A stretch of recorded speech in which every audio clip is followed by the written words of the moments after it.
Welcome back. The Crown Prince of Saudi Arabia, Mohammed bin Salman, will visit President Trump at the White House 1 week from today as the two nations continue to increase alliances. They are set to seal a defense pact during those talks at the White House next week. Going ahead of that, joining me now is Minister of Tourism of the Kingdom of Saudi Arabia, His Excellency Ahmed Al Khateeb. Your Excellency, thanks so much for joining us this morning. Before I get to the conference this morning, what would you like to see in terms of further alliances between the United States and the Kingdom? Thank you very much for having me. As you all know, we have a very strategic, long-lasting and successful relationship with the United States.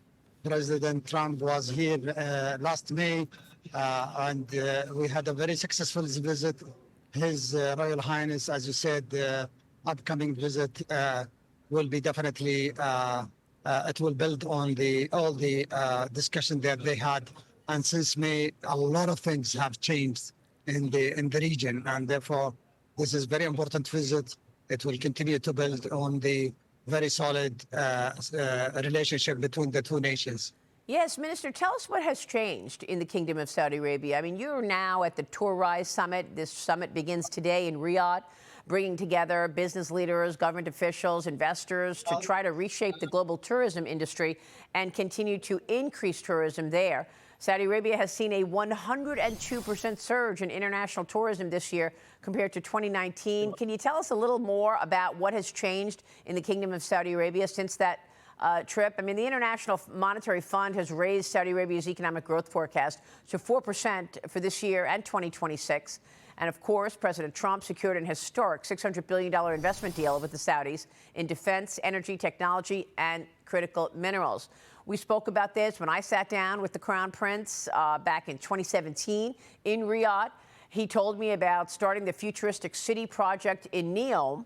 And I know, Your Excellency, you are very, very far along in that regard at this point. You know, Saudi Arabia has been relying almost completely on energy and oil for many, many decades. And since His Royal Highness the Crown Prince launched Vision 2030 back in 2016, we explored new sectors, and tourism was one of the sectors that the country decided to unlock. First, we launched the international visa back in 2019, and then we continue our reforms, and we have launched the new destinations and the investment in new destinations like the Red Sea, Qiddiya, Dir'iyya, and new airlines, Riyadh Airlines and the King Salman Airport, to drive this sector to contribute in the economy. And therefore, we have reached to 5% of the economy coming from the tourism sector by end of last year. And we want to double this number by 2030 when we have all the ecosystem up and running, starting from the airlines to the airports, the new airports, and the additional 250,000 key rooms that is under construction today. Riyadh, you know, will be hosting Expo 2030, and this will help a lot. And we'll be also hosting the FIFA World Cup 2034. And this will also help a lot. We look at the tourism sector as an economical sector, a sector that creates jobs for youth and women, and it is a very good sector for prosperity and for sustainability. That's why Saudi Arabia is putting this sector as one of the main 2030 pillars. Well, this is very exciting, Minister, for sure. President Trump, of course, helped lead a Middle East peace deal last month between Israel and Hamas. He is now hoping for more peace and prosperity in the region. And, of course, with that also comes an ability to expect more travel and tourism. Here's the president. Watch this. This is the day that people across the region and around the world have been working, striving, hoping and praying for. They have done things over the last month that I think were really unthinkable. Nobody thought this could happen.